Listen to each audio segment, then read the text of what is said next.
Protections. Due to suggestive adult themes and dialogue, this podcast is intended for adults. In other words, the truth is ugly, so we get ugly right along with it. Everything we say is out of love for ourselves, our people, and our community. Sincerely, the Green Route Podcast. Welcome back to the Green Route. Hi. I got my people with me, and I'm so excited. I'm so excited to have her. It's like a West Coast mashup. Hey, you know what I'm saying? It's a West Coast mashup, indeed. Northern Cali meets Southern, but that's all right. Yeah, we'll tussle later. We'll tussle later. I mean, you was one of the first real niggas I met, and I mean that in a way. You know what I mean? In Texas or in life? No, in Texas. Oh, no, not okay. in life. Damn, what? I was like, that was really gonna make me feel good right there. I was like, in life? No. Okay. I was raised by real niggas. No. I fuck with it. And I mean, when I say real niggas, I mean character. I'm not talking about street shit. I mean solid ass niggas. So that and you was from Cali. I was like, here. Oh, okay. Here. Okay. Here. I love it. I love it. No, that's what's up. All right, y'all. So we back. Like, it's pretty crazy that I got my homegirl here, B Nation, who, crazy enough, I met you a couple of years ago? Yes. I met you like the second week I was here. Yeah, it hadn't even really been that long. And I don't know, we just click. You know, some people you meet and the vibe is just right. It's there. It's like y'all souls knew each other in another life or something. And B Nation was one of them people. I met her actually when we were dealing with an organization. Oh, God. What the fuck was it even called? The Connect. It was the Connect. Why you laughing? Damn, nigga. I didn't know you was about to drop that. Why you laughing? I mean, was I not supposed to? I know how PC you was. Wait. As I said, real niggas. Okay. Hey. I met her and y'all, like, for real, it was like, I don't know. We just clicked. We connected. And we've been friends ever since. And B Nation was one of those people who just really encouraged me to do what I'm doing right now. Mm-hmm. Like, to actually trust myself and to trust my voice and all of that. So I'm grateful for you. I'm happy that you are here with me. B Nation is an incredible podcaster, producer, educator. I added MC and host to her resume because I've actually been to a few things that she's done, and it was just impeccable. And so I'm just excited to just have her here with me, to have her in this moment. So let's go on and actually, like, tell the people who you are first. Yeah. First of all, that was a motherfucking intro. I appreciate that. Okay, I appreciate that. I ain't never had nobody lay it out like that, you know? I appreciate that. Yes, my name is Brittany Nation. I entered my creative lane through podcasting. Mm-hmm. And then, it did expand. Yeah. I started with Conversations with Nation, which is coming back. Mm-hmm. But it was an interview series, and then moved into the OA because I wanted to be able to do like a weekly show. And I was like, I'd have to do this. Like, co-hosting is really hard to do that solo. And now kind of like shifting and rebranching again. Yeah. Which is part of the journey, boy. I can imagine. Oh, yes. I can. So, and part of that became working with the South Dallas Cultural Center, and we curate events. Or I work as an event curator with them. I contract out with them to just make really fun and dope events for the community. That are a good time, and I try to always. You're still working like in the community, so your resources are still like tough. You know what I'm saying? A little limited. Yeah. But it's still just a certain level of event that I feel like people are worthy of. Mm-hmm. You know? That's what's up. Because I feel like being in Texas, being from Cali specifically, so I'm from Oakland, California. Shout out to Cali. Hey, the town. But it's just a different experience. Yeah. You know? Yeah. I get it. That needs to like merge and fuse with like the amount of fantastic Black creative talent that's down here. Mm-hmm. And I think that fusion is going to make something very beautiful for Dallas. Yeah. But yeah, I love it. And I mean, it's crazy because I've been in Dallas for a minute now. And when I first moved here, I remember thinking like, I am not going to survive this place. Like the politics, the policies, the people, the pretentiousness of the city was just different than what I was used to. And granted, like, I know people hear LA and they like, oh, it's Hollywood, but I'm from LA. You know what I mean? No, like I'm from real like, LA. like real, like my address said Los Angeles, California on that hoe. And so, yeah, when I got down here, I was just like, man, this is not for me. I'm not feeling it. But I also had to remember, well, I didn't know at the time. So I came down here for grad school at SMU, which is in Highland Park, which they call the bubble. And it really is a bubble. Like if you look at a map of Dallas, there's a hole in it. And that's where Highland Park is because they are like their own city. Like they have their own police department, all of that. And so it's a very specific culture of like wealth and oh my God. Okay. Yeah, the most money I'd ever seen in one place was at this school. And so it wasn't until I moved out of like that area and I got out of school that I started to explore other parts of Dallas and start meeting people like you who weren't necessarily all about like getting to Wall Street you know, shitting on regular people by selling them crazy penny stocks, right? Oh, wow. Like, so I'm like, oh, okay, this is actually okay. So I had to really find my tribe too when I first moved. Well, probably 2 years after I moved down here, and I realized like, oh, okay, I fuck with this place. Like, it ain't terrible. So good shit. I've enjoyed it. I too, as a Californian, was like very, if I'm just transparent, a little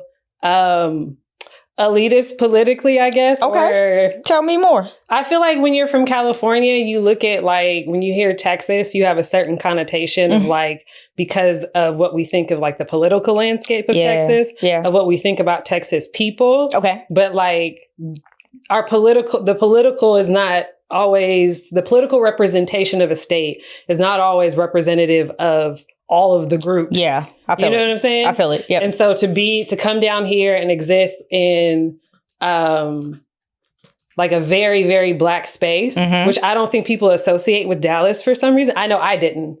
But to be in a very Black space, you learn that it's not what you think. Like, I feel like there's a way in which Californians look down, specifically like California liberals, look down on like Texas because of what their political landscape is. 100%. I could see that. Yeah. I could see that. And then I got down here and I was like, these people are fucking fantastic. Well, and that's Dallas in particular, right? Like Dallas goes blue damn near every election. Houston goes blue. Austin goes like the big cities. But why Texas continues to go red is those small rural, and there's so many of them. So there really are a lot of people who are out there, you know, voting for these more conservative policies. But because we live in a big city, we don't really engage with them too much. True. So yeah, like when I moved down here, I was just like, these people are nuts. Like they don't want the babies to eat. Like you just, and then you meet people who are genuinely like that. But then when you live in a large city that's really full of transplants, those of us who come from other places that are more liberal, of course it's going to go blue every time because we're bringing our politics with us to Texas. So, all right, y'all, we're going to go on and hop in. One thing I forgot to change, y'all, and I will change it on the actual for real thing is it says Great Black Century is supposed to say B Nation. Oh, that's on the lot. Don't worry. Kenneth will get it fixed for us. Like, you don't want nobody to know me? Great Black Century is like, well, follow me at. But nah. So yeah, we'll fix that. But this is B Nation. Great Black Century was last week. I just forgot to change it on the restream.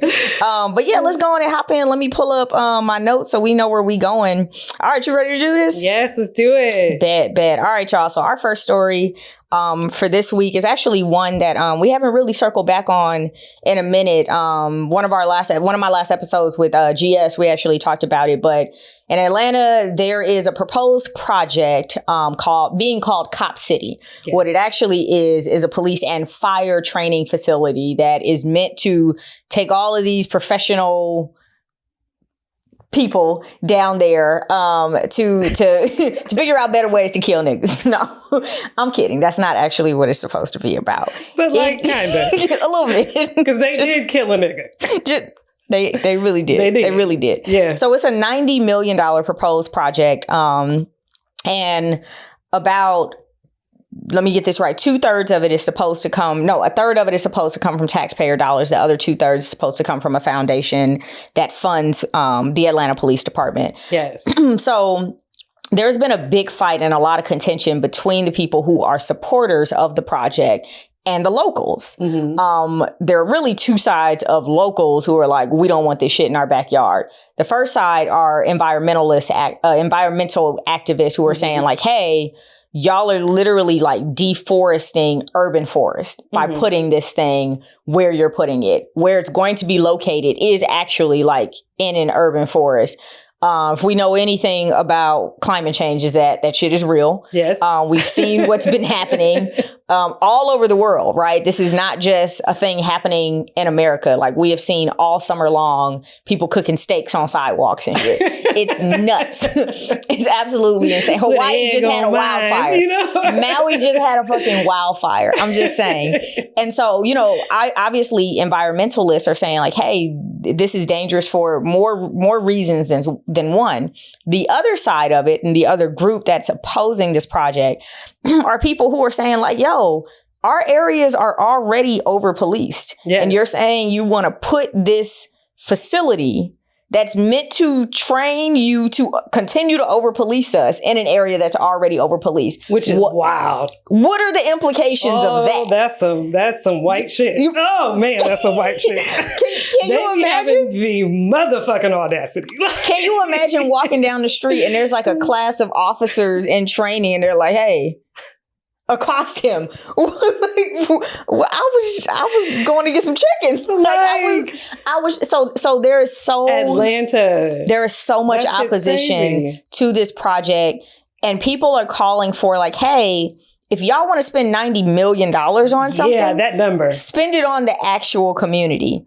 Keisha Lance Bottom, who crazy enough, all of us were like fanning out over a couple of years ago. Remember, like she was like, oh, Atlanta is Keisha City. She's actually a supporter of this project. She said that she believed it was going to help to curb the uptick in crime in the metro Atlanta area.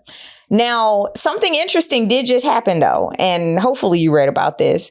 So the people who are opposing it want to take it to the ballot. So they said, hey, how many signatures do we need to petition to get this on the ballot in November? And they got them hoes with time to spare. So now I think it was 80,000 was what they needed. Always gonna win. We're gonna win. And there was even opposition in that. So there were people who were for the project who went to a judge and say, hey, I ain't never heard this petty shit in my life, but they said, hey, the people collecting signatures don't even live in Atlanta. That's not right. And the judge was like, okay, let me look at it and see if this makes sense. And the judge actually was like, don't worry about it. If they don't live in Atlanta, they can still go out and petition and get signatures for this to be on the ballot. So they got I believe it was 80,000. Let me check my notes. 70,000. I'm sorry. 70,000 was the goal that they needed. But because they still got time to spare, now their stretch goal is 100,000. Either way, though, this is supposed to be on the ballot come November, which is just a big win for those people who are opposing this project. The last thing I will say, and I'm going to turn it over to you, is there were several city hall, town hall meetings where dozens of people came up and spoke in opposition to Cop City and funding Cop City. Even with all of that, the city council voted to fund it.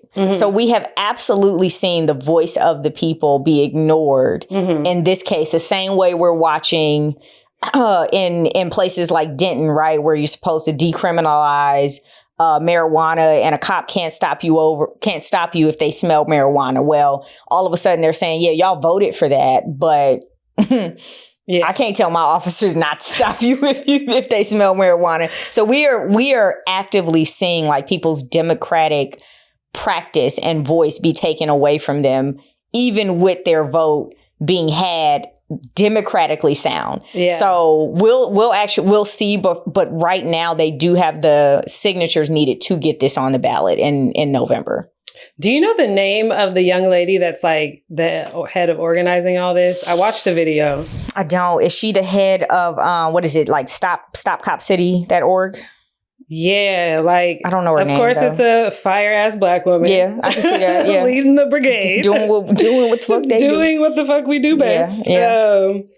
And it was so crazy to me because I watched them interview her, and they interviewed the mayor of the city. Okay. And it was, she was like, literally gave that of like, so I'm not saying, hey, don't do this just because we don't want the cops. I'm saying, here's the solution, which is take all of this money and here's where you should reallocate it within the community to actually stop the core problem. She came with a plan. Huh. Imagine that. Imagine that. And they still said, nah, they got to get up over here though. Who are you? Ma'am, like what do you want? she probably had it laminated too. She probably had it laminated. Like she had it bound. That's crazy. Perfectly colored tabs. Yeah, man. You know she stayed up all night putting that binder together. She was a high school, class president. Yeah, and she doing her thing. Look, next time, write it on loose leaf paper, okay?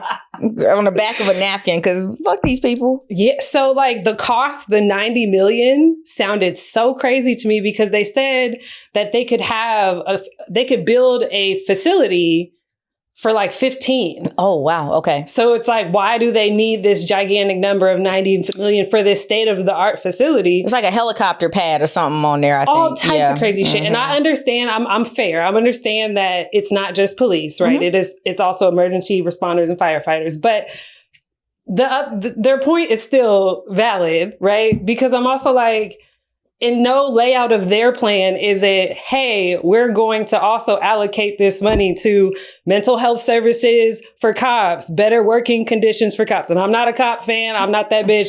But if you watch that Flint documentary, I haven't. You haven't watched the one about Flint water? No. You see how wildly like overworked and like underpaid these people are that it doesn't even make sense for them to be in the street to police anybody, because if you're an exhausted human being constantly watching trauma with any source of outlet or treatment or any of that, of course, and you're also going to be naturally racist because you're a white person in America and our system has bred you to be racist. But we can talk about cop culture, period. Like as much as I would love to make it a race thing, and a lot of it is, right? We know the history of policing in America, but like we also watch what happened.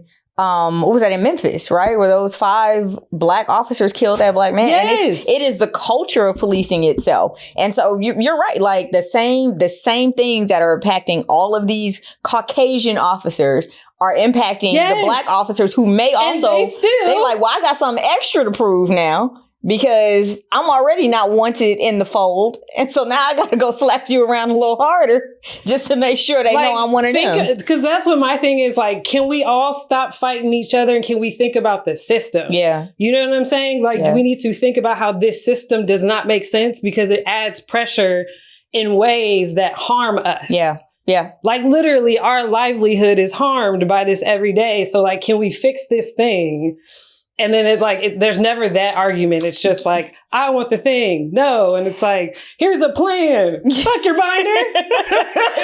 Studious ass bitch. That's just not the American way though either. I know, like, and it's so frustrating. That's why I said, damn, you made me watch all this shit. Man, Vernon Jordan had a fantastic book. And in the book, there was this line that I will never forget. He talked about how he said, America has the tendency to put Band-Aids on things in need of major surgery. Oh my God. And I was like, that's it. You've captured it. Like the way that we just change a few shingles instead of just doing the whole roof is just insane to me. And her plan was the roof, right? Like her binder with the color tabs and the highlights and all laminated, that was the roof. But the city council was like, we'll take the shingles. And the shingles are more expensive. But still, we'll take girl. You can't make this shit up. Wildly enough, is also nigga shit, right? I thought about my grandma. I thought about my grandma told me that she had her roof done 7 times and they just layered it on top of the old roof. Like they never tore it down to the bare, just plywood, it's just right? The irony of this country is so wild. That's why when I was America the ghetto. This is why y'all wilding out there. Y'all are wilding out there in the world. It's the a way lot. I try to stay in a bubble. It's a lot. It's a lot. But yes. How they killed that man. Yes. Turtle somebody. What was his activist name? Oh, I don't know. It was like Tortoise. Oh man, now I gotta find the name because they say it all the time on Democracy Now. Hold on. Activist killed Cop City. It's like Tortoise something. That's hilarious. Because I really love the name too. Now, what's his real name? Not his. They trying to give me his government name. Dang. I love how you called his non-government name his real name. Yeah, it's like it's like it had something to do with a turtle. I really liked it. Like, because I had a turtle, Rascal. He was a great pet. And so it meant a lot to know this man's name was Turtle. But yeah, so they killed him. That's Turtle reincarnated. Yeah. They killed him during a run-in between protesters and police. And, there's also been raids at the homes and kind of the meeting places of activists who are on the opposing side. And so, but I always love that people believe what they do so much and what they're fighting for so much that they're like, yo, if this is the way I go, like, I'm here for this. Like I'll die for this. And you do see a lot of those people out there on the front line who believe so deeply that this is going to be detrimental to their community and detrimental to not only Atlanta, but police, because this sets a precedent for all policing across the country. And we have to remember that America tends to set the precedent for other countries. Mm-hmm. And so imagine if we is also ironic. It's crazy. It's absolutely nuts. Because if you're here, you're like, none of this makes any sense. Don't look at us. Don't do what we're doing. Don't do that. Don't do that. Yeah. Do y'all shit. We trying to learn from y'all. We should be trying to learn from y'all. Man. We really should. So there are people out there who see the bigger picture and what this could mean for policing across the country. But then also in other places that tend to look at, the way we police here in America, the way we do everything here in America. Yeah. And they model themselves after it. So, yeah. Isn't it wildly ironic that so this young man basically camped with other people, other activists, had camped out in the area. For context, that they were trying to, because they have to, the environmentalist side is that they have to take down the forest, basically. Mm-hmm. And they're like, bro, you can't just take down 80 acres of forest. Like, the planet is already hot. It's burning. Like, why would you do this? And which is a very valid perspective to have. So they went and camped out. So it was crazy. To me, I found it to be wildly ironic that y'all are trying to build a facility to say that they're going to better the city with more police, and you literally shot and killed a person on that facility. So you're doing the thing that we don't want y'all that we keep saying y'all doing on the place that you're trying to buy for the land. I wrote a blog about good sense the other day and how it is at an all-time low. Who's unarmed, and then we have documentation that you lied about it. Yeah, you lied about it. Yeah, and there's literal legal documentation to show. I was just like, this shit is you can't make it up. Crazy. You can't make it up. You really can't make it up.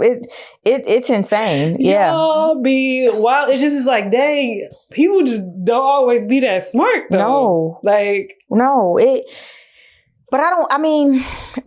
always been like more muscle than we've been you know what I mean? There's a reason why there's a reason why like 50% of our national budget goes to fucking military, right? Yeah. Because if we can't do it up here, I'll shoot at you. And so, instead of attempting to solve our problems in diplomatic ways that really, you think about, redoes the roof, right? Like, yes. let's redo the roof. But that means we got to tear that hoe off and get all the shit that's under there, get the wood that's been rotted out. We gotta get all of that taken care of, right? But we've never been that, like, we still can't even go back and admit our original sin as a country. That shit is crazy. When they was like, hey, we gonna teach down here that, like, the slaves got benefited from it. Which ones? I was like, Florida. Y'all niggas is wild. Which ones? Because I'm the descendant of slaves, and I ain't never heard about one of my people. They got fantastic work ethic for us. Right. Like, nigga, what? Uncle Ruckus, right? He was like, they gave us jobs and discipline. Brought us inside, and look at niggas. What do? They riot and protest. Samuel Jackson and Django ass niggas. I don't know, man. I don't know. So Cop City should be on the ballot in November. We will continue to watch this because we have seen time and time again people's democratic effort be thwarted by folks who just want what they want at any expense. So we're going to keep watching. All right. So speaking of people who saying, fuck your plan. Alabama, man. So this summer, okay, let's go back, right, to what was going on in the Supreme Court earlier this summer, because Supreme Court had a summer. Okay. They had a motherfucking summer in the Supreme Court. They came in and did Trump's bidding. What? Just. So there were a few things that all of us probably know about. Affirmative action was gutted. There was the case about LGBTQ rights, and more so, rather, a business's right to refuse to do business with an LGBTQ customer. And come to find out, that was all on a what if. Like, nobody even asked the lady to build a fucking website, and no one at the law firm who literally took this case to the Supreme Court went back to see if there was actually a customer who wanted. It's crazy. It was nuts. Feel like, why are we still arguing about basic human rights? Can we really focus on some other shit, like the planet burning? Shingles. So, like, can we? It's like, okay. I can't. We just dumb shit. Honestly, primitive things. Which is why I think the UFOs are coming. Like, here. UFOs, like, what are y'all doing? Like, you know your planet's on fire, right? And also, like, you know what? If you're not going to be that person, at least be capitalist enough to just let them. Like, what? Like, where are you landing? I need to be able to make sense of what you're doing, and it often just eludes me completely. But I think people are just like making up work for themselves at this point. Like I was at a crazy enough. I was at a swearing in. Wait, can I have my conspiracy theory right now? Have at it. Have you ever had to deal with anything with the government? Like a contract. I worked on a contract before. Were they on time for their shit? Hell no. So that's what I'm saying, right? Like, them niggas really just be trying to make up work for themselves, and it ruins our lives. I'm telling you, it's so I equate, because they really don't be doing shit. You know how long it takes, and no, because I know people that work in government. Is it not like corporate America? Is it not? I know some people work in government who just sliding by, collecting a check. Yeah. Just finessing. So this girl on TikTok, she put it so beautifully, and I'm going to try to just paraphrase, but she talked about how corporate America is what it is because, like, a lot of the work is do nothing. She was like, people make up work to ensure they have a job. And so she was like, the work creates itself because of the work you've done. So because you sent that email that didn't really need to be sent, now someone has to respond to the email, and that creates a whole level of work for all kinds of people. It's like trying to sweep up the beach. You make it worse by sweeping, right? So I was actually at a swearing in for a member of the House of Representatives. Yes. A freshman member. And I'm in the room, right, with all of these dignitaries and all these politicians. Hakeem Jeffries is sitting up on and I'm like, oh, this is actually really cool to be invited here. This is nice. But as I'm looking around, I'm seeing, let me introduce you to this person and shake the hand. And it's a lot of politicking going on, right? I'm like, I don't like it because I don't feel like Nathan just texted me about what we just said.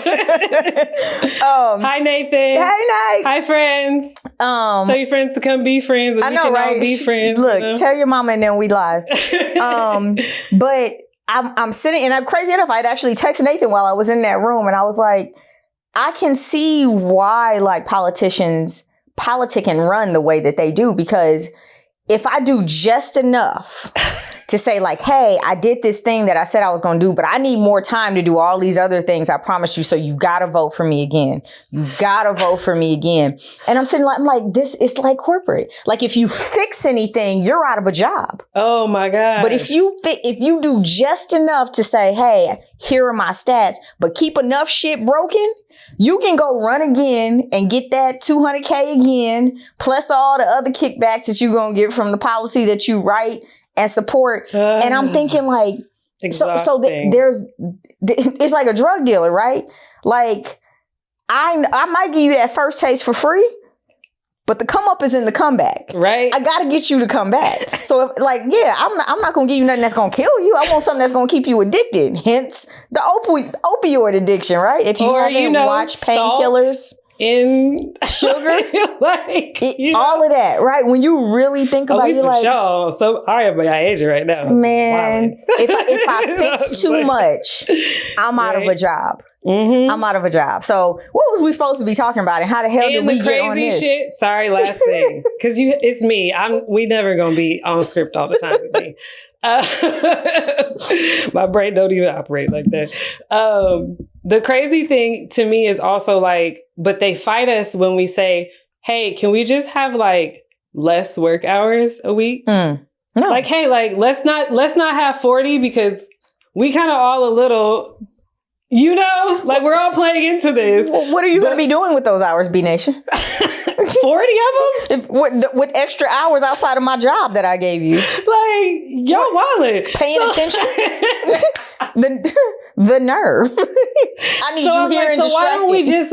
Why don't we just go, hey, let's just have the work week that we all really out here doing. You know what I'm saying? That would be great. How long does it take you to do your job every day? But they're trying to push that. Like there's companies who are trying to do like 4-day work weeks and I think like 4 to 5 hours a day. Like there's companies who are because that's really all you don't even need that. But okay, sure.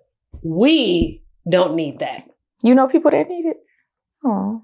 We don't need that. Yeah, you're right. Because didn't Master teach us work ethic? That's what Uncle Rucker said. Ass niggas. That's what Uncle Rucker said.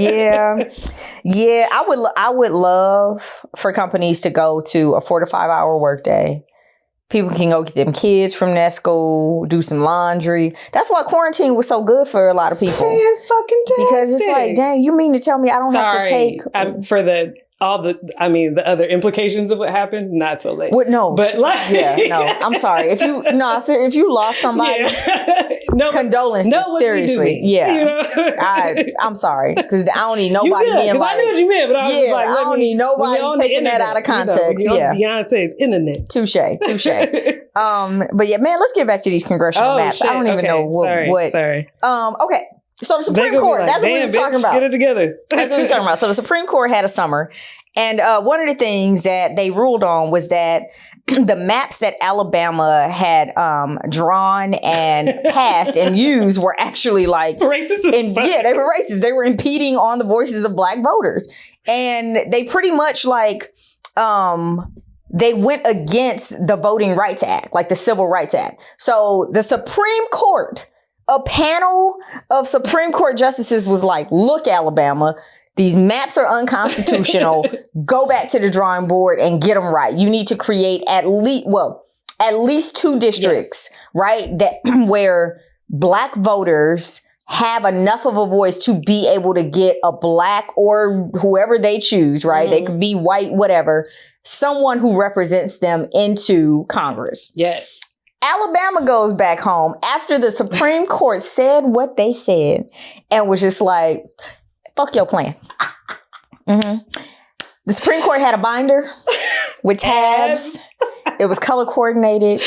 Ooh. And Alabama was just had like sleeve protectors in that bitch. Laminated. Ooh, baby. And Alabama went back home and was just like, fuck all this shit. So we're not doing all this work.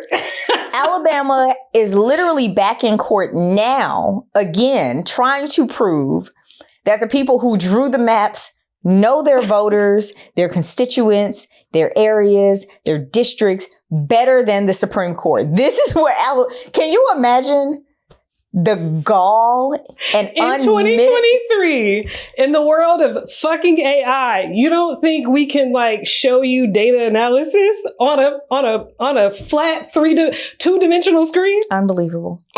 Unbelievable. Then people in Alabama went back home and was just like, we'll give you one district. The other one, man, we'll see. So they're back in court now, y'all. Oh, that shit was crazy. Trying to say that the people who drew these maps know these districts and their voters and the will of their voters better than the Supreme Court. And they are trying to get the okay for their lawyers to go in front of a panel of judges and say, hey, what the Supreme Court said actually doesn't really apply anymore. It's ridiculous. Oh, and I'm trying to figure out, like, what are the repercussions of this, right? Like, the Supreme Court, the highest court in the land, told you what it's going to be. And instead of saying, all right, I don't like it, but all right, cool. But America's not a black mom, because black mom would have whooped your ass. You know what I'm saying? Like, you're going to have repercussions in this house. I just don't understand. But that's, I just don't understand. I don't know. I don't. Parenting, but also sometimes. This is supposed to be for the 2024 election. You know what I mean? So it's like, okay, now what? Like, you're going to tell these people, yeah, we got you one district, but the other one, I know the Supreme Court said do it. And I'm trying to figure out if Alabama is just attempting to waste time up until and through the 2024 election. Ooh, man, they want Trump back that bad. I don't know, man. I don't know.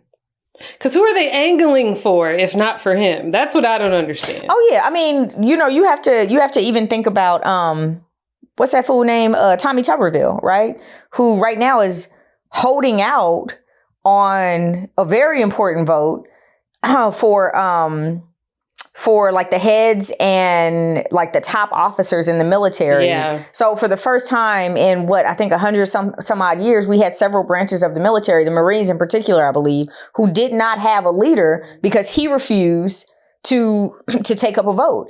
And it's all because he's like, oh, until y'all change the policy that says that taxpayer dollars will cover the cost for military personnel to travel out of state to procure an abortion, I'm not voting for shit. That's literally like his personal politics is leaving our country, in my opinion, in like some type of like strain when it comes to national security because of his feelings about abortion. And that's kind of what I'm seeing here. Like, the Supreme Court told y'all what it's going to be, told you what it should be. And instead of doing what you were told by the highest court in the land, which y'all say y'all are patriotic and democratic and y'all believe in democracy, y'all be in other people's countries telling them to take their scarves off and let their women go to school. But right here, you won't even respect democracy in your own country. You won't even respect like the 3 branches of government in your own country. These people are batshit crazy, man. I would never participate personally, but that's why I understand trapping. Because, like, you know what I'm saying? I didn't expect you to say that. Trapping? Because at some point you're gonna like, this shit don't even make sense. Fuck this shit. Like, I'm just about to do whatever, nigga. Like, because y'all just be doing whatever. I'm gonna slang what I slang. Even if we play by your rules, you still just do whatever. You know what I'm saying? So I don't have, I don't have the killer in me to do that. Touche. I don't got that. I gotta really be able to sleep at night. You know what I'm saying? Like, can I trap without killing? Is that? I don't know. I don't personally know that person. Like I like most of my real trapping friends. They killers. Okay. Yeah, I'm not. The ones that like really, really, not like I know some people that do some things. I ain't built like it though. I ain't built for it. I'm gonna be honest. And you're right. I be up all night just like crying over the life. Like, you didn't even know that person. I know. But I don't kill bugs. I take them outside. I take them outside. See, we ain't no good. We can't trap. I don't got it in me. We gonna slang these blogs and these podcasts. Now, madam, What are you selling? What are you saying? All right, y'all lucky I love the Lord, because that's a business market. I could. Listen, run. Listen, I project manage down. Hey, you need management. I was a great chief of staff in my day. I should not have said that on there. In my day, we do not trap. Okay, we do not trap. We don't even kill bugs. I don't kill bugs. I really scoop them up and take them outside. They probably die immediately, but whatever. That's something. That bug was probably in there trying to find refuge, and we just took him outside. Unbelievable. Like, you ain't paying no rent, nigga. You got to get up out. What is you doing? No, that's why I ain't got no kids either. Man, look. Get to the point. What are we talking about? Yeah, y'all. The Supreme Court, yes. Alabama is doing what they do down there. Supreme Court told them what it's going to be in Alabama. It was like, fuck you and your mama. Yes. And so yeah, that's just kind of where we are. You got anything else to add on there? Man, that was interesting, because I was trying to figure out like the bigger understanding of why that was necessary, because it really actually begins to like sway the votes in the higher area and can like push it. And the margin between the blue and the red vote is so close, so close, with red being a little bit over. Yeah. That like if they really get their people in there, like some shit got to change. You know what I'm saying? And if you get them in there for longer. So I was trying to figure out like why. I'm trying to figure out the bigger picture of like what is the chess game being played. Yeah. But yeah, I'm like, I am interested of like what the fuck the repercussions are. Like if they just like, nah, like I was just like, or do we, I would love a little bit. I would love for like the Supreme Court to like go and like stand like outside of Alabama's house with their hands on their hips. Like, what did I tell you to do? Like, didn't I tell you? Like, I told you to take the chicken out the freezer, and I get home and the chicken's not out the freezer. Like, I want the Supreme Court to go Black Mama on Alabama. Like, I would love that. I heard myself say it. Did you not hear? Like I want them. Like, where's Tyler Perry? Can he put on his Medea and go out there and yell at Alabama? What age were you when you first like understood why that pissed your mom off so much?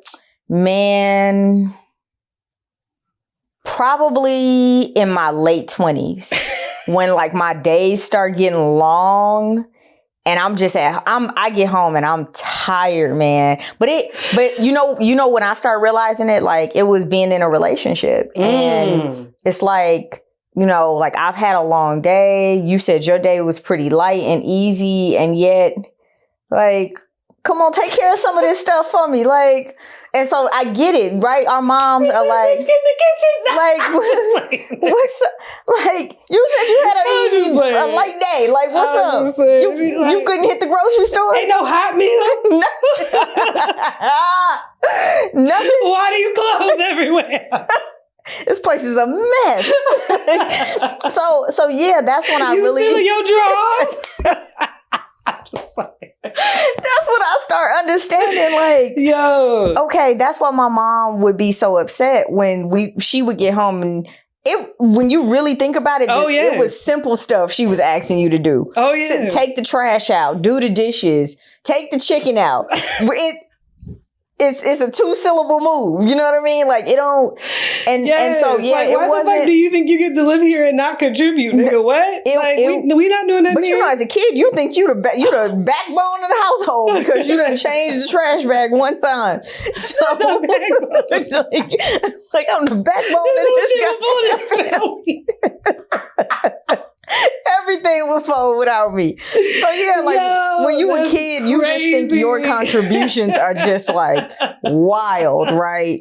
So yeah, I was older, but it was really when my days start getting long and like, you know, I'm leaving the house before dark. I'm coming home after dark, and I still got this list of things I need to do. Yeah. And that's when So I need the Supreme Court to go ask Alabama why they didn't take the chicken out the freezer.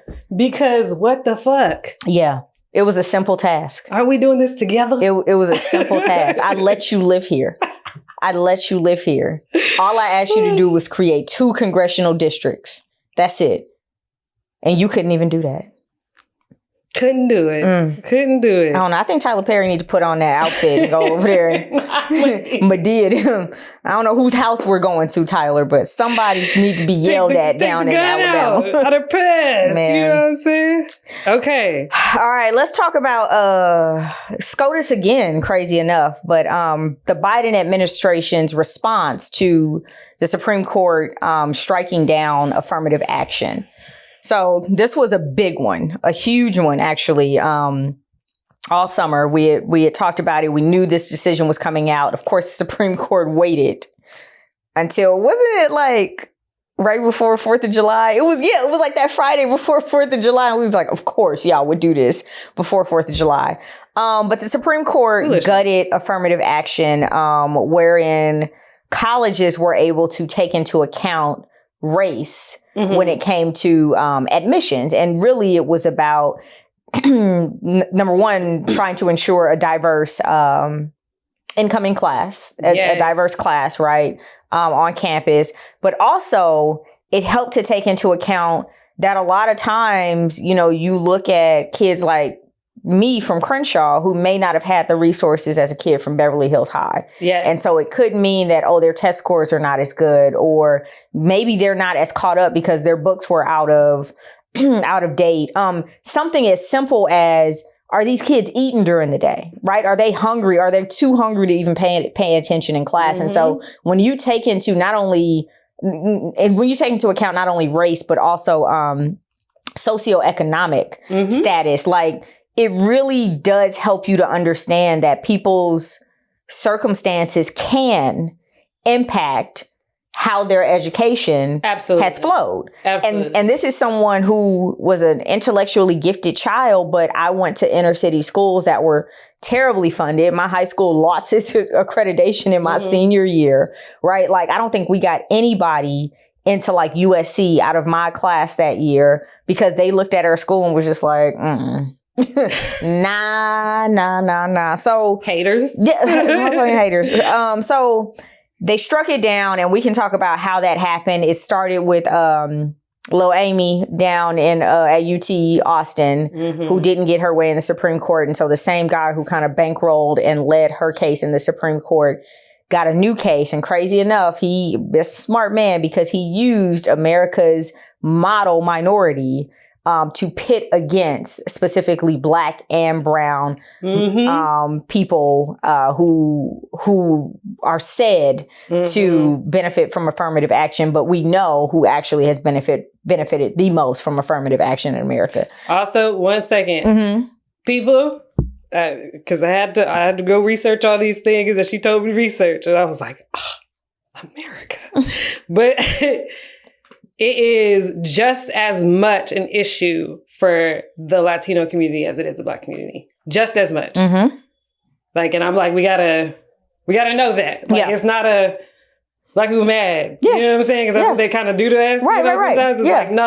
Like, this is just as much an issue for you 100%, as it is for us. 100%. Because Black, we both brown, Native, like if you negatively affected by this. Yes. 100%. And you're right. Like, this was a pitting of one minority against another. And it was brilliantly done. It was because he went after a group of people in particular who really do hold education at very high esteem. Like if you talk to any of my Asian friends, be that, you know, Chinese, Japanese, Taiwanese, Indian, all of them will tell you like their parents are like, you got three choices. You either gonna be a doctor, a lawyer, or engineer. Anything else, you have failed the family. And Ivy is usually the goal. In LA, like Berkeley is the goal, UCLA, USC, things like that. There are some other schools, if you can't get into those three, that, you know, your parents will accept. But he went after a group of people who he knows like, yo, y'all hold education above almost anything else. And look at this. The niggas are stopping you from getting in. Yep. Seriously. And I was like, okay. Yeah. And it was like, well, wait. And that's the thing. It's like, well, if I keep a few of them out. Been for you. That's right. Why are you switching up on us? If I keep a few of them out, maybe my kid can get in. Why are you switching up on us? But why not go after the legacies? Why not go after the legacies was my question. That was always my question. Like you went after the easiest target. The legacies is actually cause what's the old girl's name in jail right now for paying to get her kids in the, Lori, what's her name? Is it Lohan? No, that's not a Lohan. That's hella funny. It's like McLaughlin or something. Like that. Her and her husband did a little bit of time for paying money to get their kid into like a prime school, right? And it wasn't the back door. They call it the side door. They were giving these kids like scholarships on the rowing team or you know on the badminton team. They had to go be in pictures with them because that shit was crazy. It was nuts. That shit was so crazy. But instead of going after you just be at the practice one day and then a random nigga show up and they get a picture and can't play. Don't never can't roll to save. They ain't never rolled a day in their life. That shit is wild. Just insane. So that's hella funny. In response to this, y'all, the Biden administration came out with new guidelines for colleges and universities as far as how to handle race in college admissions now. The plan and the pamphlets lay out several things, but the thing that's probably the most important is that it says they can no longer use race in the final admissions decision, but they can consider how race has impacted a student's life. So thinking about the essays you've had to write and all of that, right? Those essays actually, in my opinion, play a big role because that's where you get to tell your story. If your scores are low or your GPA or whatever, like when I was a hiring manager, I used to love to interview because I'm like, all right, your GPA is kind of trash. Your scores are okay. Like, what's up? And the stories you would hear like, yo, I worked a full-time job because my mama had a stroke and I had to take care. And it's like, hold on, if you can get through this degree and do all of that, I know you can kill this place because that shows me you got hustle, you got grit, you're a problem solver, you're a critical thinker. And so really like when you think, again, it has to be holistic. It really has to be holistic because I will take someone with a 2.8 but worked full time to take care of their little brother and sister over someone with a 4.2 who's never had to do anything but study their entire life. Because I know you have both. That's it. Because these numbers are not an indicator of both. Yep. They've never been an indicator of both, and they've never been designed to be an indicator of both. That's right. It's rote memory. It's if you can... And this is that for y'all don't know me, I've been in education for 12 years now? I did 10 years as a high school teacher. I taught chemistry, and then I've been in... Yeah, I'm in there. I'm also like one class I ever failed, chemistry. I just don't get it. I was like, I know I'm a smarty, but I don't get it. I'm a fucking nerd. But I also spent the last 3 years in like as on an educational nonprofit side to get like out of the classroom because that hustle was crazy. But it's like that. I know as an educator, like I know what's happening. I understand what these tests are. And I can tell you they are not good indicators at all, but it's intentionally created that way. And because that community specifically, I love y'all. Y'all are our cousins, but y'all have to understand like y'all desire for proximity to whiteness as you adopt American culture, because that is what American culture is. And so then you make these choices because you adopted that mindset that is what you should be shooting for. And I'm like, no, we've been here for hella long.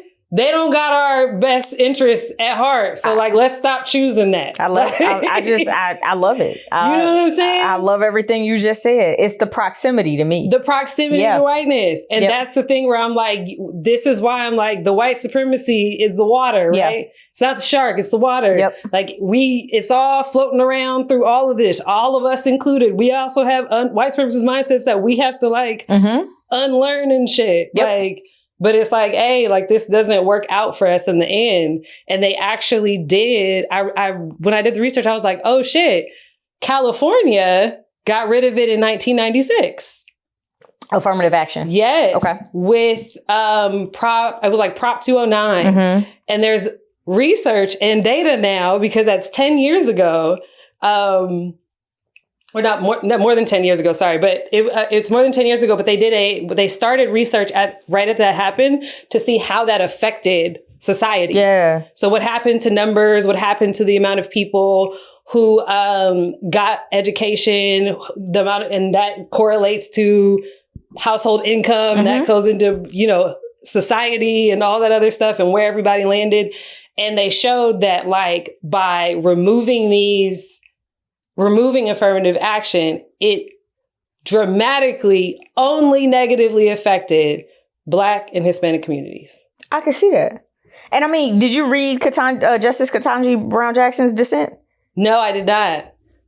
She said it. She was like, y'all have to think about the down the line implications of what you're doing here, right? You are literally taking away the opportunity for that kid from that shitty school, but who is brilliant, right? Just had never had the opportunity to prove it because of his circumstance. And who knows that kid could become a doctor. And we know that you and I, if we go to the doctor, chances are our healthcare is going, the healthcare rendered to us is going to be better if we have a doctor that looks like us. This is proven facts for those who want to say, oh, everybody, no. I didn't know it until I was in my 20s, and I had an autoimmune disease that no one could diagnose. Nobody could diagnose it.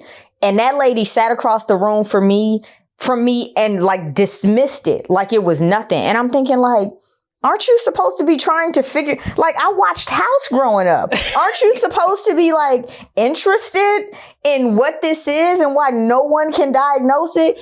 She sat across the room from me, legs crossed, arms folded, completely unconcerned with what was happening to my body. The systems in my body were shutting down. And I'm thinking like, Justice Jackson, she got it right in her dissent in saying, if you take away those few opportunities for those kids who would have otherwise never gotten into that top program, that top school to train them to be a doctor, a lawyer, an engineer, you are literally doing society as a whole a disservice.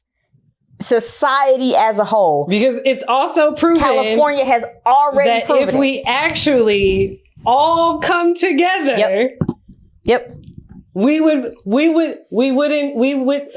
climate change would not be a crisis because we would have figured it out because the level of intellect that human beings are capable of if we actually stop doing stupid shit. You know who we need to listen to? If we were fair, we'd have Native Americans in every part of our society. And we know that they have a connection to this land that the majority of us do not. Now, I'm not us. Yes, we have a connection to the land, right? But our people work the land, so we definitely got a connection. But they have an understanding of it, how to respect it, how to treat it, right? How to treat it when it's sick, how to leave it alone when it's tired of giving you rice and food for a minute. But because we, like the people and the powers that be, capitalism has no respect for it. Oh my gosh, none. They continue to go after it and over drill it and overplant it. And now our food is trash and our planet is hot. And Maui is over there digging up bodies, right? From this wildfire created by a storm that we know, climate scientists have proven that we know got so big and so strong because of the human impact on the planet Earth. Yeah, science has proven that for a very long time. But, And then the crazy part about that is then niggas on the mainland, white men, are calling to buy their land as their land is burning down. We gonna get to that though. You know what I'm saying? We actually gonna get to that. These niggas are wild. Yeah. We can wild. Dang, it's like, dang, which one do I? It's burning. Wild. They was like, same time. So we know you're going through it. Would you be interested in giving up that front street property you got there? That's some toxic shit. It's pretty bad. It's pretty bad. And see, you rolled into something, but we gotta jump down. No, it's cool because both of these things are going to have to do with where we coming from. So we gotta talk about Edward Blum. Oh my God. The man behind the Supreme Court case that led to the impending of affirmative action. Do y'all see how every one of these stressed me out? This man, like, what the fuck is going on out here? Yeah. So did you know about his case with Amy from UT Austin? Not until I looked at this. Okay.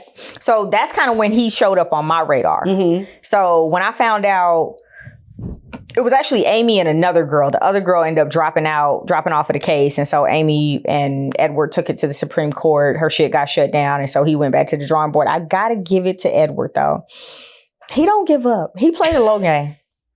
He will play the long game. And I am somebody who's just like, all right, they said no, you know, that's fair. Cool. I'm going to go on about my business. Not Eddie. Eddie is here to make sure you don't have nothing nice. Eddie stays up all night trying to figure out how to dismantle all the good shit in your life. Oh my God. So when Amy... Just being the ops for no reason, just because you woke up and it's a Tuesday. Yeah. Because Amy didn't win. He knew what it was. He was like, actually... Amy was an optics problem, but I saw that when it happened. So I had just graduated from SMU when the whole Amy thing went down. Mm-hmm. And it was an optics problem because what Amy looked like to everyone, to the public, was just like a spoiled, entitled white girl who didn't get into the college that she wanted, and she was a legacy, and now she's screaming about, y'all gave my spot to a black person. It was an optics issue. Mm-hmm. Edward was smart because he went and said, oh, yeah, that probably is a thing when you have a privileged white woman screaming about a group of black people. But what if I had minorities screaming about other minorities? That's a smart motherfucker right there. That you got to admit, as evil as it is. Oh, some of them it's pretty brilliant. Of them are smart. It's pretty brilliant. So he went. Some of them are chessing, like we talked about. He went and I just get mad that we don't acknowledge the chess move. That's the problem. As a society, the thing is, I think. Us in particular, right? Me too, because we don't always have time to play chess. Survival is more checkers. Yeah. Right? I got to stick and move. Based on what's happening in my life today, this is how I'm going to move. Chess, you actually have time. You have to have time to sit down and relax and think. You mean a 20-hour work week, maybe? Exactly. You see what I'm saying? What you going to be doing with that extra time when you're not on this job thinking? Paying attention. That's why I said what I said, B Nation. Like, them people don't want you playing chess. If I start giving you fools too much time to pay attention to what I'm doing, you might actually have some civic engagement. Come on down to DC and sit in on some of these hearings. We don't need that. I need you at that job, sending emails. So this makes me question this. Do you think they would allow Trump to win? Because with June... Who is that? Not June, sorry. January 6th happening. Do you feel as though they're like, all right, this nigga is not controllable? Who is they? That's okay. No, I'm really asking because... No. I'm like, that's a fair question. Okay. I would say, I think that there are politicians, and then above that is who's making the real decisions, because that's where the real money is. Right? So where the real money is. Where the real money is. Yes. I think if Trump can promise to protect their interest, yes. But you don't think that they feel like that is a wild fucking card. I mean, he was a wild card the first time. I know. And after seeing it, do you think they're just like, well, we just know how to control it better now? Or they're just like, nah, that's a wild card. We not letting him come up in here again. Because the idea that Trump could get reelected is like... It's scary. Absolutely terrifying. It's scary. I mean, but DeSantis... And that it's like realistic. Like it's not like hey, we went through this once, y'all. Like this is realistic. But DeSantis is the next contender, right? And the what's crazy is DeSantis is more dangerous, in my opinion, because he's smarter. But why do we always? That's the problem. That's the problem. Is every time that's the game we have to play. It's always the leader of two evils. Yeah. No, but it's like it's not even just between the two, and then the other option. If this one didn't get in, it's fucked up. Like it's always. So we have to remember that when Biden ran, people weren't voting for Biden. They were voting against Trump. Yes. So it would be like, it would be the same thing because, I mean, Biden is the sitting president, right? So the DNC is going to give him the nomination. It's just the way that's going to work. It's going to happen. The Republican field is really going to come down to, I believe, Trump and DeSantis. Now, we are seeing Chris Christie like pull ahead of DeSantis in certain areas in certain states, like in preliminary polls, excuse me. But like, it's going to come down to the two. So even if DeSantis gets the nomination, right? Say by some chance, right? DeSantis gets the nomination.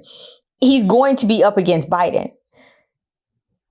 It's really the same thing. Like, do we want the dude that's erasing Black history down in Florida and banning these babies from reading books? Or do we want the president who honestly should be, in my opinion, like... I watched a video of that nigga falling when he was standing upright. And that's the thing. I'm like, Biden is our grandparents, right? Like, I don't want my grandmother running the country at 92. I just don't. You should be enjoying your fucking life right now. Fuck. Dianne Feinstein, Mitch McConnell, all of them. Like, it's time to hand it over. Like, I just want people to think about, like, if anybody that's watching this is in their 30s, think about if you're 82. That's right. You're, like, what it would take, the amount of decision making that you would have to make to run a country effectively. One of the hardest jobs in the world that ages you like crazy. You see what Obama looked like when he came out? Obama was fine as hell when he got in that office. Oh my God. Obama came out looking like somebody's uncle on a barbecue grill. It's insane. So yeah, I mean, I have no problem with Biden falling. That's what older people do, right? Older people fall. They got the shoes on. He had sandals on with like one of them straw hats and a linen outfit. Some lame ass dad joke. I'm just saying. So shout out to you, Obama. We fuck with you. So yeah, like Biden, you got either the old man who really should be enjoying his life at this point. Like you've had a whole career. You've had a whole career, and then you got ain't that you either got grab him by the pussy or I don't want these children reading. You know what I mean? Like that. Those are our options at this point. It's crazy. It's bad shit. America the ghetto. America the ghetto. Ridiculous. It is the wildest shit ever. Oh, that shit be so toxic. Okay, so Ed, right? Eddie is figuring out ways to fuck with y'all. Oh, so fuck, I forgot that we were after Amy didn't work out, he went to the Supreme Court, was able to win with America's model minority and get affirmative action knocked down. Once he got that done, he was like, who else can I fuck with? He found a venture capital firm in Atlanta that has a competition to give grants to Black women business owners and founders. His group that he founded, and let me find the name of it. Hold on real quick. American Alliance for Equal Rights argued that the fund Fearless Strivers, which awarded $20,000 to Black women who run businesses, violated a section of the Civil Rights Act. And he said that members of his group, American Alliance for Equal Rights, had been denied funding from the Fearless Strivers grant contest because they were not Black women. Mm-hmm. Yeah. Why were they even over there then? Why are you even over here? Why are you applying? You have so many options. That's right. Why are you even over here? Now I want to point out that fearless strivers, right? Like their whole point is to help close the gap in venture capital fundraising that we know statistically can be proven again. Can I give you a number? Because I wrote it down. Please, yeah. Of all of the money that gets invested by venture capitalists in America, 0.39% go to Black women entrepreneurs. 0.39, and 92%. Who you think it go to in America? Where you think it go? Sam Bankman-Fried. Oh my God, a white man. That's the dude who started FTX and is in prison right now because he stole y'all money. Gave $100 million of stolen money to political campaigns. Come on, do you watch y'all. Succession? I've watched the first season and it was fantastic. It's just like when you have to watch, like these are the kind of people you have to be to do this thing. And in this country specifically, and we're still like... Big trash. Oh my God, let's aspire to be billionaires. It's big trash. Like, no, actually, if we all did a little like redistribution of this, like we all would win. You know what I'm saying? Like, I just want to do my part for society and go home and chill and smoke and hang out with my hood rat friends. And do hood rat shit. And talk about... on the internet. Like, in a perfect world, we wouldn't even need this podcast. We would just be sitting around right here with this bottle, like drawing art on the wall or something. Like, this podcast wouldn't even need to exist because there wouldn't be these issues in the grand scheme of things. So yeah, he's going after this organization, y'all, because he believes that their grant contest violates the Civil Rights Act. I'm just to think about what the Civil Rights Act, where it even came from. It's just like the irony is just you can't make this shit up. Oh my God. You cannot make this stuff up. Who they be outside? So one thing that I thought was really interesting is that a lot of experts are saying that this could be almost like a precedent case to see how a judge would rule, because he could potentially go after any fund that targets Black, brown women and say, hey. So like we got to make a stand of like, hey, we not doing that. He could be using this as an example to be able to get on a bigger stage and say, no, I'm going after any program. Let's get it together. So let's get the chakras aligned. Yeah, experts are saying like the same. I mean, like Amy wasn't the dummy case. It just didn't work out. Yeah. But they're saying that he could be using this. So the great thing about this, y'all, is that the Fearless Strivers Grant Contest, the organization who puts on that contest, actually has an army of attorneys now on their side to fight him on this. Ben Crump actually joined that army because because he sees what's coming, and that's what I love. Now, Ben Crump, he will get on them big cases. My boy be on the TV, something crazy.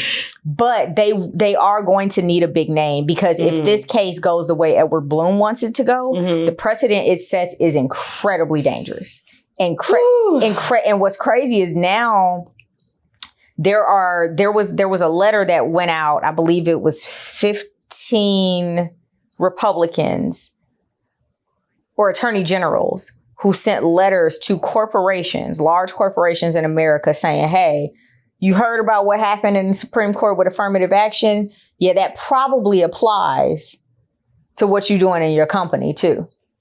So if you're looking at diversity numbers, if you're looking to make sure... Didn't a bunch of DEIB people get fired? Yes. Yeah, I remember that happening. I remember seeing that in the news and I was like, what the fuck just happened? A good friend of mine who works for the Clock app told me that their entire DEI department was dismantled. Yep. It's crazy. It's crazy. They said, oh no, we putting this right back how it was. We not, you know? 100%. So and won't America do some shit like that? Hell yeah. That like 2020, they'll play that game with you, but they know we set your life up that at some point you gonna tire out. And when you do, we'll put it right back where it's at. Yep. And that, like I said, you think you're getting a 20-hour work week? I need you tired. I need you in debt, paying these student loans, over leveraged on that house you bought that you really didn't need. Yeah, I need you exhausted. Social media. And so we can pretend that we're all and distracted. Doing fantastic out here. Highlight reel. Give them the highlight reel, baby. Give them, yeah. Yo, this place is crazy. It's a lot. I really just be at home reading books and shit. That's why I don't really watch a lot of TV anymore, no lie, because I was like, I love a good plot. But I'd rather create more than I can consume. And I've realized that about myself. But also, like, you start getting into this TV, man, and you be spending hours in front of that screen. And it's just like, what am I doing to my brain? What am I doing to my ability to, like, create my own thoughts? Man. And, like, so, yeah, I had to, like, check myself. Because my friends, my families, they'll be like, you don't watch this? You don't? Nah. Give me a movie recommendation and I'll fuck with that. Because that's a finite time. I know that's going to end. Tyrone? It's so good. Okay, good. It's so good. If they don't win all the awards for that movie. Very fantastic. I mean, even the visuals. The scene with the purple in the parking lot. Man. And granted, I was under the influence when I watched it. If you have not seen They Clone Tyrone. So good. I've watched it twice already. I'm going to just say, get you a beverage or something else and watch it. Because... yeah, the storyline is great, but even like the visuals, like, you know what I'm saying? All your senses are awake. A time. A time was had, baby. A time was had. All right. So last story, y'all. We have to send. Wait. I'm sorry. One last thing about this. Let me back it up. Sorry. Yo. I didn't even know that this was like allowed. That you could just wake up one day and go find a foundation and be like, I think I want to sue you. Like, I didn't really understand. Like, who would stop them? Like, absolutely. But I was like, who got the time? Like, or also like, why? Because it's like, hey, these women literally played your game, got to a space of financial freedom. That's right. That they were able to go back and recreate wealth in their communities, went and did it, and you was like, I'm about to sue you for that. Whoa. That's like, that's easy. Crazy. I can't believe that That's crazy. Like, these women had like major sponsors. Yep. So that these companies actually paid something that was going to be worth utilizing in the community. Yeah. And then a politician came and stopped it. Like, what the fuck? But the way like we pay taxes and this shit is so wild. But is that not the game though? Like, I mean, think about it, right? Like, you and I, we both did the things that America told us to do. We went to the schools, we got the degrees, and, you know what I mean? And it's like we literally paid off them fucking student loans. We followed the formula. We followed the formula only to be like, wait a minute. This shit is still bullshit. I thought this was supposed to help me get out the rat race. Like, what are we talking about? So yeah, like, I don't care how much. And I'm gonna be honest. That's why I decided to do my own thing, because I realized what it was. Like, it didn't take me long to realize, like, nah, the prescribed equation that I was given was meant to keep me tired, absolutely, and distracted. And when I start seeing that shit, I was just like, nah, I'm good. I get why people be delusional, and they look delusional when they're building something of their own. They really do. Yes. They look delusional. How dare you have that much confidence in yourself? But chances are they got to the point where we got to at some point and was just like, the only way I'm gonna really get it the way I know I can is if I go do it myself. You gotta go do it your fucking self. And risk looking dumb for a minute. And silly. That's the worst. It's the worst? That's the worst. It's the worst. But I saw this meme. It was like, year 1, they laugh at you. Year 5, they ask you how you do it. And I have seen that time and time again in my life, where it's just like, yeah, like, it was funny when I started, right? But I'm doing all right. I still battle that now, but I just don't accept to allow fear. Like, I won't allow fear to determine my life. It's crazy to me. The concept of that is crazy. I love that. Yeah. It's silly, because I'm like, but also, I mean, I'll tell you, our FBI agents is going crazy. I'm like, religion Yeah. Like giving you this idea that God is this scary, fearful, like, no. God probably got a straw in his mouth and a cowboy hat on. Like, what? Like we don't need to be conditioned to fear, because fear is a control mechanism. And I don't really believe that a God that would give us free choice would then create a control mechanism. 100%. What sense does that make? 100%. 100%. But I'd be like, see, but then I'd be sounding like a hotep ass nigga. I'm not. Well, I'm not a hotep. I'm probably more. I don't claim I'm probably a hippie. I love y'all, but I don't claim. Yeah, I'm more of a hippie. I'm more of a hippie. Cause y'all don't really like women like that, but all right. No, I don't do hotep. I argue with hoteps daily. Like, ooh, y'all angry at us for some reason that I do not know. Yeah, they don't like you for real. All right. Topic 5. We go on to topic 5. So first of all, number 1, love to everyone on Maui. Lahaina, Front Street that I know, I saw pictures. So my special called me, must have been late last week, to talk to me about what was going on in Maui. And what's crazy is I had been, hearing about it, but I hadn't really, really paid attention. And I think honestly, because being from California, wildfires are a part of our lives. Like every year we go through, season. I did consider that too. Yeah, I was just like, yeah, we get wildfires all the time. I was about to say that out loud. Yeah. But and it's not being dismissive. It was just like, this is something we grew up hearing every year. It was wildfire season. But, I didn't really think about, number one, how unprepared these people were, because this isn't part of their reality. Not only the people, but even damn, that's real. Yeah. So, and in California, like there are protocols that you have to follow. Everything from the CPUC, the California Public Utilities Commission, right? They know to de-energize their lines when those Santa Ana start coming out, because if one of those lines falls and an energized line hits that dry vegetation with those winds, Get the firemen ready. It's about to go down. But in Hawaii, they have earthquake threats. They have tsunami threats. They have volcano threats. This wasn't. So when you even look about, when you even look at the lack of response, right? They didn't really know what to do, because this isn't their reality. Never happened before. This is not our thing. Figuring it out now. So the way this even went down, y'all, is Hurricane Dora, which actually became a historic storm, in that it became a typhoon. Okay. Crazy. So it was sending winds towards Hawaii. So they're having like these crazy winds, right? Vegetation is dry. We know that it's been hot all summer. And it was honestly all the right conditions that we see in California every single year for the same thing to happen on Maui. So the power company did not de-energize the lines. And they do believe that that's how the fire started, that one of those or several lines fell. You combine that with dry vegetation and the winds and that wildfire. It's never been that hot. They call it wildfire for a reason, y'all. Yeah. It moves so quickly. And that's why you heard stories about people running into the water to escape the flame, because it's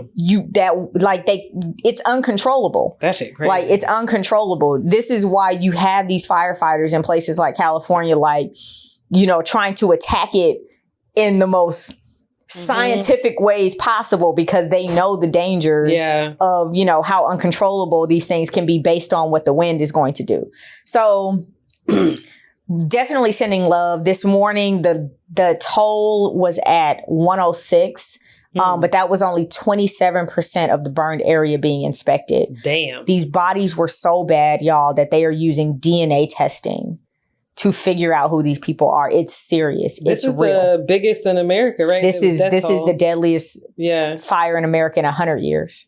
Damn. In 100 years. And we don't even know the true toll yet. They said that they should be about 80% done when the weekend wraps. So we won't, that number could double. We genuinely don't know. So love to them. Anyone who has ever been in any place that has experienced wildfires, you know what it is. But if you haven't experienced it, we've seen them in Northern California and the smoke will reach LA. Yeah. We've seen them, Mojave Desert, just when I was out there, right? And we're having to mask up because the smoke is so bad. I remember the San Diego fires back in like 2007, 2008. Yeah. And I remember being in school in the Bay and having to wear masks. I mean, you can't even see sometimes because it's so bad. But what's crazy about this is that America is still gone motherfucking America. It just can't help it. And let's talk about the history of tourism in Hawaii in particular. They've been telling us to stop coming. They've been telling us for years to please stop bringing your ass over here if you can't come and respect the culture and respect the land. Yes, they have been telling us for years, and we take our asses over there and expect to be treated, with white kid gloves and all of that. So we were beginning to hear that investors and real estate spectators were calling landowners saying, hey, so I heard your shit got burned down. Like yesterday. Like, do you really want to deal with like insurance, or do you just want to sell it to me? Excuse me? Which is crazy, because if you know that culture, that how wildly more offensive it is to someone of that culture specifically. That is their home. Yes. Their land. And possibly the death of their family. And family structure in that culture is very different than family structure in American culture, in a way that I think is actually more beneficial to human beings. Mm-hmm. But yes. Mm-hmm. I'm offended for them. I'm going to be honest. I'm offended for him. I'm like, how I can't imagine. Right? How'd you get who gave you this number? Like, first of all, first things first. Don't call me no more. Right? Don't call me no more. I'm telling you, it'd be great if that FBI agent was a two-way street. If hey, why they got my number? And the other thing that really got me about this is a lot of the news coverage, when they covered what was going on in Maui,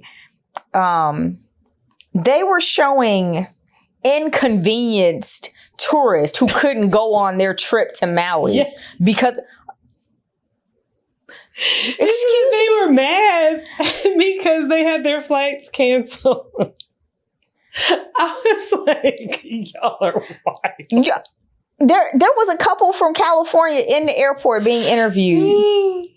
And this lady was like, we're from California, so we know wildfires. We're not really worried about it. We called the hotel. Everything is safe. So we're going. Bitch, if you don't take your ass back home. People are literally trying to get to places where they could have water on that land. And all y'all can think about is getting to a resort. My resort is okay. Where, let's be honest, a bunch of Hawaiians are going to be expected to show up to work, to make your Mai Tai for you, and put on a show. We go over there and pimp their culture something terrible. When I was over there, I can't even lie. I sat at a luau at a resort, and I felt dirty walking out. I was like, I shouldn't even be partaking in this, man. I never did that. No, just I just ain't never been to Hawaii. I probably would have went though. I'm glad. Like, I'd have seen it once, but I would have never went back again. Hey, man, shout out to my special who made it possible for me to go to Maui. Like, I don't fuck with zoos, but I can only say that now after I grew up going to zoos, but now like consciously I don't fuck with zoos. But would I really not ever go to a zoo if I had never been to a zoo before and I got here mentally? You know what I'm saying? Okay, I feel you. You know? I don't fuck. Well, I do like zoos. I can't lie. I can't lie. I just don't like the concept of like. Yeah. And what solidified it for me was when I saw a polar bear at the zoo, and I was like, "This is crazy. This is the wildest shit. Polar bear? We wilding. I can't do this no more." A polar bear? It was in the zoo. It was in Atlanta. I think it was in. Was that in Atlanta? They had a polar bear in Atlanta? I think it was in Atlanta, like the aquarium or some shit like that. I don't like it. The aquarium in Atlanta had a polar bear, and I was like, in Atlanta, y'all niggas are wild. We can't do this. Atlanta got a polar bear? We not doing this. Was he on ice? How did they take care of him? He was in a little like container, like a big ass one, but like a freezer? Nigga, a freezer. But I mean, when you think about it, it kind of is a freezer, Low-key right? is a big ass. It's like, think about like an ice rink. you know, but That's messed enclosed. up. It's very messed up. And he was by himself. Just him kicking it in Atlanta. That's, I ain't gonna even lie. Like, when I be seeing them horses downtown with the carriages on them, I told my friend one night we was down there and I was just like, man, America, always looking to enslave something. Right. Like, look at these horses. Mad as hell. Like, I got to carry out here and this carriage. I got kids at home. God, they had a polar bear in Atlanta. I'm trying to go run outside with the other girl horses. Man, I'm just saying. Or whatever their choices are. Look, you know what I'm saying? Because horses should have rights too. Horses should be free to love who they love too. Everybody is shit. That polar bear in that freezer by himself. That shit is crazy. And I was like, oh no, this is too much. I can't fuck with If that polar bear ever got a chance. Oh yeah. He fucking shit up. And as should, right? Yeah. The craziest shit is that's the other thing I can't fuck with, right? So like, if you do some dumb shit, okay, the concept of that, you took a wild animal, put it into a cage, or even if it's bred in captivity, it's still a wild animal. You put it into a cage, and then for some reason, a person decides that they don't want to respect the cage and jump in the cage, and the animal attacks it, you kill the animal. Yeah. And I'm like... Didn't they kill a gorilla or something for that? They did a gorilla. They did that to a tiger before. Okay. I'm like, that's wild. What? You in their habitat. Like, why is it here in the first place? Leave them alone. Put it back. That shit back. Put it back. That's why the orcas are going crazy. And the also, otters. Do we really need that person in society that decided to jump? Like, natural selection will do what it does. I am a fucked up, but I'm not. We saw it during COVID, and I'm a believer that natural selection. I am a pacifist in action, but if you put yourself in that situation, it's God's will.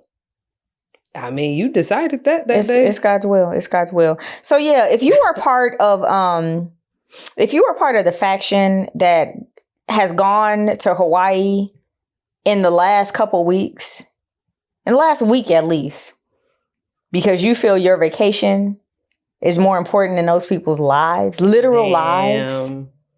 I want to tell you right now, like, I don't fuck with you. Damn. I don't fuck with you. And that's real. Like, you couldn't see some people doing it though? You couldn't see some niggas doing it? Let me tell you. So I was in Maui when what do they call it?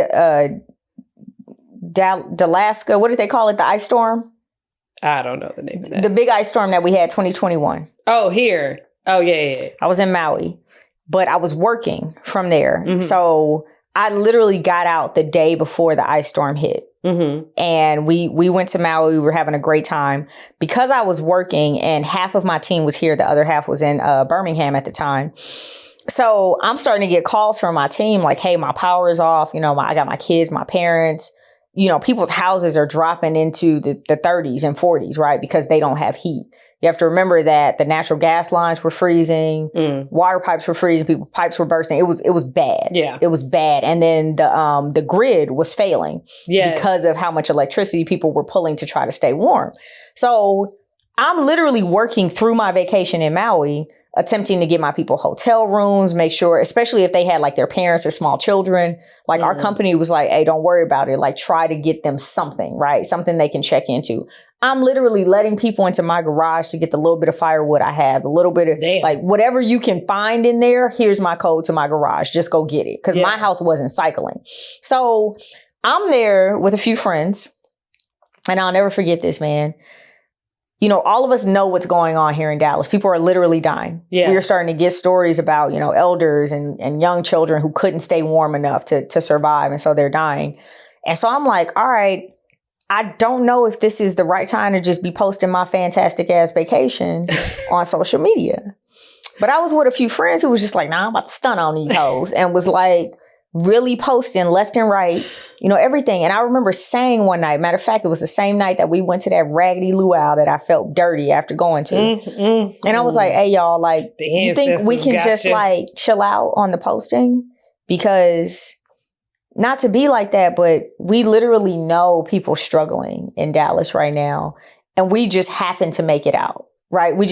Our flight could have got canceled had we left a day later. Because we wouldn't have, they shut down DFW. So I'm like, can we chill? They was mad at me for telling them to read the motherfucking room. And just maybe not post like, sorry for you, I'm on the beach. Like, come on, y'all. Like, are we that into the highlight reel and social media that we can't even have a little bit of empathy? That's why I said, I was like, and I know exactly what you were saying. Some niggas that I know that's exactly. Gonna nig no matter what. Renege again. I know a lot of people, but I do feel like, where has our sense of humanity gone? Oh no, I agree. I agree with you. I'm not that nigga, but no, and I know you aren't. But I'm like, overall, right? Like, are we that into? Well, I want my vacation, so fuck what y'all going through. But I mean, America preaches individualism to a point that doesn't serve us. And we don't see that. We swing the pendulum too far to the left. And especially as Black people on top of that, we're not even naturally of that. Like, we are of a tribal communal. Kinship, yeah. Yeah, and that's our nature to act in that way. We thrive in ecosystems. But if we subscribe to America, then you have to subscribe to and we have the game. We've allowed capitalism to also become our culture. Oh yeah, boom. Yeah. Boom. That's why you watch our show. I don't even know what show I should be. You there. That's why you watch our show. You. Right? Yeah, you. I was like, there's like 6 cameras. Look at it. But yeah, and I hope ain't no Black people trying to go over there and of course, fuck over the people of Maui. But yeah, like, definitely sending love to the island, to the people there. Because like you said, like, their culture is very rich. And I mean, I got to experience a little bit of it, and just how welcoming they were of me and like the people that I were with. For sure, cousins. Yeah, exactly. Yeah. Like, because even their, like, some aspects of their family structures and stuff, you like, some niggas. Did you see the one dude who after the folding chair thing, he had put the sofa on his shoulder and was like, I'm on my way? We was like, yes, cousin. He put a whole fucking couch for real on his shoulder and was for like, real. I mean, can you imagine beating somebody with a sofa? And low-key, who is the only niggas that niggas respect? Naturally. That's real. We literally are like, hey, but when it comes to them, we like, nah, we don't really. I go mess with y'all do you. What up, big bro? Right? Big bro. Yeah, we ain't. It's cool. It's cool. Y'all got them hands and that size. What? And then y'all spiritual too. Y'all be done put all kind of stuff on us. But and then the craziest shit is, if you get to know them, they're they are extremely loving and like, they love family. They all of that. I love it. Now you cross one of them. Yes. Yeah. As they should. Protect 100%. your space. But 100%. I'm hilarious. But yeah, them is the only niggas that Black people be like, nah, you got it, my boy. You got it. I'm gonna go on over here. I love it. All right, well, those are our 5 stories for the week, y'all. We like, hella long. I know we did. All right, so man, B, you got to tell the people what you working on, what's next, what you turning into gold next. What's up? What you got? I'm about to go home. No. So what is next is my interview series, Conversations with Nation. Yes. I am starting to work on that. I'm in the pre-production process for that. And yeah, just like, honestly, quietly getting to work. Like, it takes, all of this shit takes a lot of work. And so I'm a very like singular focused mind type of person. Like, I need to give something my full presence. So been working on that. That's why I've been a lot quieter on social. And bringing that to life, which I'm really excited. I'm excited about that. You will be on. Man, I've already written an episode for you. Oh shit. You wrote me a script? No, I just wrote out like what we talking about. Okay. I got you. But yes, so working on that. And then once that goes and all of that's shot and ready to be released, I'll be working on the OA, and that'll also it'll be seasonal, but it'll operate as like a rotating seat as I get to just talk to creatives about where they're at, like on their experience and their journey, both in their creative experience, but also like internally, you know, I'm that like what's going on inside, bitch. I love it. Self-reflective, like what you really working on as a human being, and let's share that so other people working on that thing. I love that part of your show, by the way. Yes. Yeah, so I'm very that as well. So that is what the OA will turn into. So I am working on all of those things, and then working with the South Dallas Cultural Center and events. I have the Black Love series is in February. So if you're in Dallas, follow South Dallas Cultural Center. There's 4 weeks of movies that are screened, and it's free. Yeah. There's popcorn, there's wine. They're traditionally Black movies. Beautiful. And then we have a panel about some topic of why we chose those 4 movies specifically. And they all are going to surface around Black love. So I'm curating the kind of like the concept of like, what are we tackling with these 4 movies around the conversation for the 4 weeks? That's dope. Yeah. So that, and then there's one other project I'm picking up with them as well. So that I don't want to talk about yet. No, I love it. I love it. So yes. That is what I'm doing. You can follow me at Brit Nation. With 2 T's. 2 T's. And my name is Brittany Nation. It's not a like ego thing. I love it. I love it. People are like, I thought that was like you saying it's like your little B. My mama named me this. Like, nah, that's really my last name. It's lit, but I didn't have a choice. And yeah, that'll take you to all of my stuff. Most right now, both of my YouTubes are still on under the Occasionally Accountable podcast. Okay. That stuff will start to get shifted a little bit as I'm shooting and working out the separation of all the things. But yeah, if you find me at Brit Nation, you'll find all the other things. I love it. I love everything that you're doing, like for real. And I don't know, I'm just so glad that you and I like ran across each other randomly at a game night that we ended up co-hosting together. Like who knew? And she shitted on me, y'all. Low key. What'd I do? Not for real, for real. No. What happened was, I don't think I ever told you this. So we were hosting a game night with this full circle. We're hosting a game night, and we had to, like, all the people that came, we were running the game. It was like a charades-ish something or whatever. All the people in the room, and we had to go up and announce or like talk about ourselves or whatever. I went up and I was like, hey, so I'm Brittany. And yeah, like I have a podcast and stuff. Like I just am not like, I don't know how to always do that. It makes me nervous. And then it gets to you and you just like, yeah, so I'm a journalist for the and you was just laying it out. And this Black lady tapped me on my side. She was sitting in the crowd. She said, I think you should redo yours. You never told me that. I never told you that until right now. I need do over. I need a new. Damn, yo. And I was like, oh my God. You never you just gotta take that shit to the chin. You know, like you just kinda gotta take it to the chin. And you took it like a G. You took it like a G. Cause what else would I do? No, you a motherfucking gangster. You know what I'm saying? I gotta give it to you. Dang, okay. Shout out town business. You know, what else would I do? We gonna keep it player if we ain't gonna keep it nothing else. Look, come on, player with a hard R. With the hard R. That shit hurt. No. I know. I don't even really remember that night. That's what's crazy about it. I remember having fun on the game, but yeah, that's crazy. All right, man. Well, we're going to get out of here. We definitely took up more of y'all time than we expected. But again, follow my girl, B Nation, Brit with 2 T's Nation on Instagram.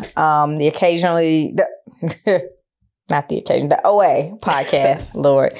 And then Conversations with Nation. I'm excited about that. It's coming back. I'm really excited about that. And crazy enough, so B has a podcast meetup, and it's on Wednesdays, and now I record on Wednesdays, so I'm gonna have to. I got an attitude, but it's okay. I'm gonna have to figure it out. But yeah, so we were actually talking about, her potentially bringing back her series, Conversations with Nation, which would mean double the work, given that she has the other show. But I think everybody on the meetup was like, yeah, you should do it. Like, do it. You should do it. You should definitely do it. And so it's so cool to see you taking that on. Yeah. You know, this journey is... Believe in y'all. No, just Hey, this journey can be like a lonely one starting out, but once you find your people and your tribe, it's crazy that, you know, you have folks that will really just show up and, you know, help you figure this shit out, because it really is a one day at a time like type of deal. So I so appreciate you. Oh, if you're a podcaster, like if you follow me, just send me a DM saying that you would like to join our meetup. It is for Black podcasters, so don't Edward Blum me. Ain't gonna be mad. But it's just a space, honestly, like to be able to be creative and also get help and support and know each other and meet and network, but also just be heard, because it's hard. Yeah. It's really hard to like choose to exit left and figure it out and build. And let me not use hard. I want to be better about my words. It has its obstacles. That's right. But I will say community is valuable to have if you're going to have to go through obstacles. The journey is a beautiful struggle. It really is. Like you learn, and it's funny because, you know, you hear people talk about like consistency, like you have to stay consistent. And I'm like, yeah, like you trying to go viral, right? You're trying to get the algorithm to pick you up. But what's also happening when you stay consistent is that you just get better. Like your content gets better. Your style gets better, your flow gets better. And so it really is about... And you figure out what your voice is. That's right. That's something that I learned in this last year. Yeah. Because August is 3 years. August 17th. That's tomorrow. Oh, shit. I didn't know it was tomorrow. That marks 3 years of... Technically, like a little more than 3, because that was the first episode that ever launched. That's amazing. I'm excited. It's been a journey. I'm excited for you. It's been a journey. But she know her shit, y'all. Like she came in and was like, I brought some lights. And so now I'm gonna have to go get some lights, because my girl came in here and like showed me what it's supposed to be. But that's the beauty. And I ain't never too big and bad to learn. Like that's the whole thing. I asked B about like cameras and like all kind of stuff. Like my friends know I'm more than willing to be like, I don't know nothing about this. Lex, if you're on and watching this, shout out to you, because a lot of the shit I learned was from Lex. That's real. That's real. His phone, like, so wait, what is this? Listen, Lex, Kenneth, YouTube University, all of them. So we appreciate y'all. Shout out to 4152, 4152 Entertainment, and then also Sour Kids Productions. Y'all, Kenneth is amazing, and Great Black Century, who is now the co-producer of this show. He's going to be working with us on a lot of the creative stuff. So super excited to just, grow this and have my girl come back as a reoccurring, you know, when she can get away from the podcast meetup here and there.